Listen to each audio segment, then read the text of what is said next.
Once ఒక్కసారి diabetes వచ్చిందంటే, allopathy కావచ్చు, ఆయుర్వేదం కావచ్చు, హోమియో కావచ్చు, మెడిసిన్స్ వాడుతూనే ఉంటారు వచ్చిన వాళ్ళైతే. తగ్గిన కేసెస్ అయితే చాలా చాలా తక్కువ. కానీ మీరు మాత్రం ఛాలెంజింగ్‌గా చెప్తూ ఉన్నారు డయాబెటిస్ కంప్లీట్‌గా క్యూర్ చేస్తామని.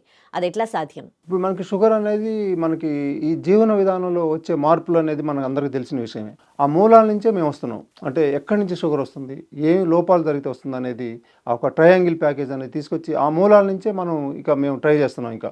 ఎట్టి పరిస్థితిలో కూడా అక్కడి నుంచి వచ్చి వాళ్ళు కరెక్ట్‌గా చేపియటం వలన వాళ్ళకి షుగర్ తగ్గకుండా ఉండదనే నమ్మకంతోటి రావటం. అట్లనే రిజల్ట్స్ కూడా వస్తున్నాయండి. ఇప్పుడు ఎందుకంటే కొంతమందికి 1 వీక్‌లో నార్మల్ అయినోళ్ళున్నారు. అట్లే 400 ఫాస్టింగ్ ఉన్నోళ్ళు 100కి వచ్చినోళ్ళున్నారు. ఇట్లా రకరకాల రిజల్ట్స్ అంత అద్భుతంగా రిజల్ట్స్ వస్తున్నాయి. అప్పుడు వచ్చినప్పుడు ఇంకా షుగర్ గురించి భయపడాల్సిన అవసరం ఏముంది? దాన్ని ఇక లేకుండా బాడీలో లేకుండా తీసుకొచ్చే అవకాశం మనకి ఈ ఫుడ్‌లో గానియండి, ఈ అలవాట్లో ఉన్నప్పుడు ఇంకా దీనికి ఇంకా ఏం అసలు భయపడాల్సిన అవసరం లేకుండా తగ్గించుకోవాలని అనిపిస్తుంది.